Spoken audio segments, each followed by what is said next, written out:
campanha para a manutenção do nosso grupo. Participe acessando nosso site.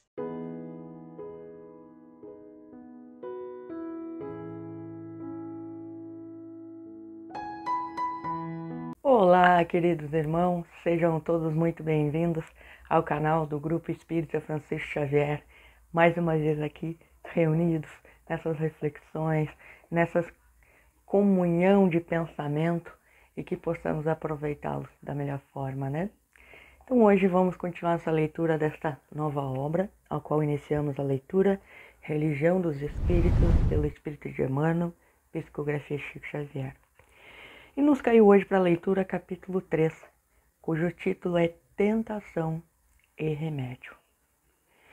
Esta reunião pública foi realizada no 12 de janeiro de 1959 e faz uma referência à questão 712 do Livro dos Espíritos. Então vamos ver o que diz a questão 712 antes de falarmos sobre as reflexões de Emmanuel.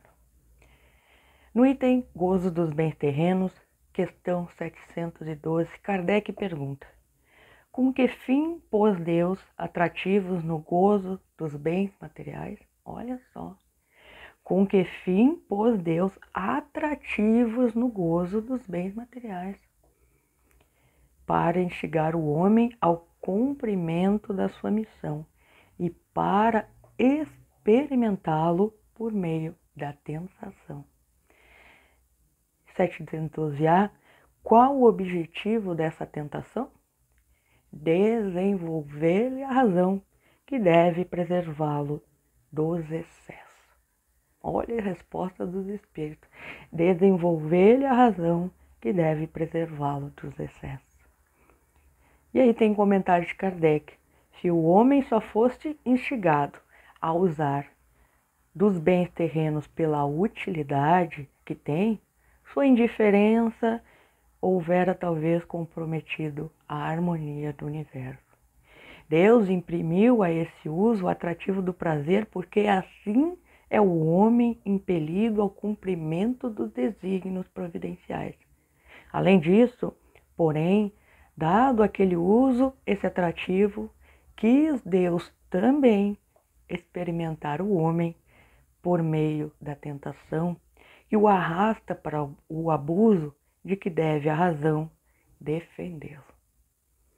Sempre o uso da razão que vai nos trazer esse equilíbrio. E por isso vamos ler a reflexão de hoje pelas palavras de Emmanuel.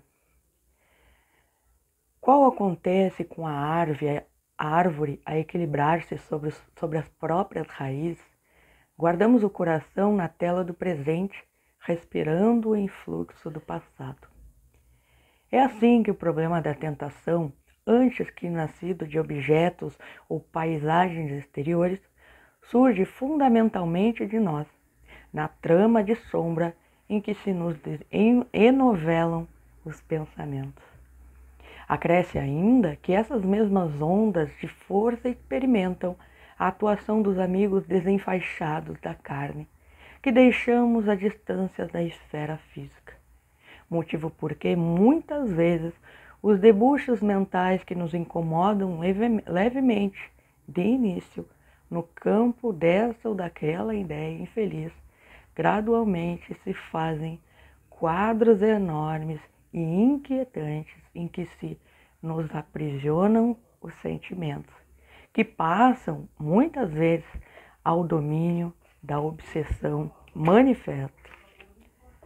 Todavia, é preciso lembrar que a vida é permanente renovação, propelindo-nos a entender que o cultivo da bondade incessante é o recurso eficaz contra o assédio de toda influência perniciosa.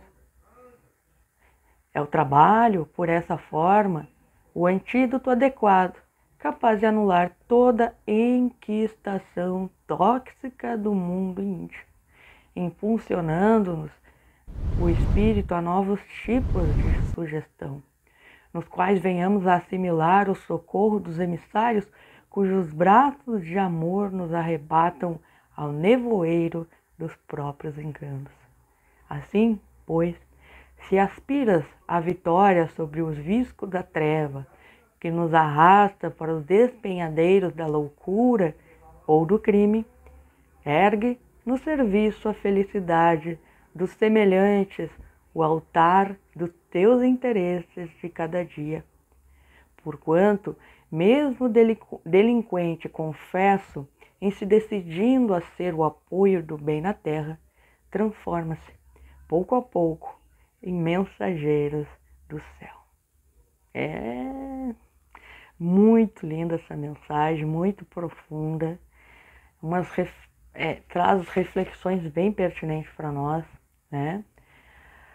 De a gente entender sobre as questões que nós trazemos no nosso mundo íntimo, daquilo que foi traçado aqui no Livro dos Espíritos sobre os gozos dos bens terrenos, e cada vez mais nós estamos lidando com isso com maior ênfase, com maior contundência no nosso dia a dia, e percebendo determinados comportamentos em cima de uma reflexão apenas sobre o aspecto material, e esquecendo que nós, como espíritos imortais, temos que analisar tudo o que nos ocorre, além do viés material, mas muito mais sobre o viés espiritual, trazendo todas essas nuances que são pertinentes para nossas reflexões diárias.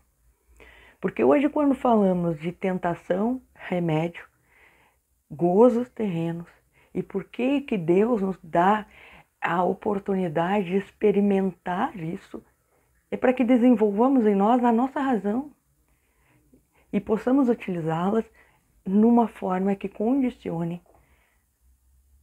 o nosso livre-arbítrio a também tomar decisões mais acertadas. E é claro que nós vamos tomar decisões equivocadas inúmeras vezes, mas é por isso que temos as experiências para nos mostrar, porque se nós só experimentássemos um bem, nós não saberíamos o que é o mal. E aí, não sabendo o que é o mal, a gente não saberia o que é o bem. Então, esses contrastes da vida que nos traz desafios muito importantes para a nossa caminhada. E mais importante de tudo isso, irmãos, hoje, dentro da sociedade ao qual estamos inseridos, se confunde muito prazer com felicidade. Ter prazer necessariamente não é felicidade. Porque o prazer, ele tem um pico e depois ele cai. Assim, a felicidade, ela envolve um pouco mais de um aspecto mais profundo sobre o encontro de si consigo mesmo.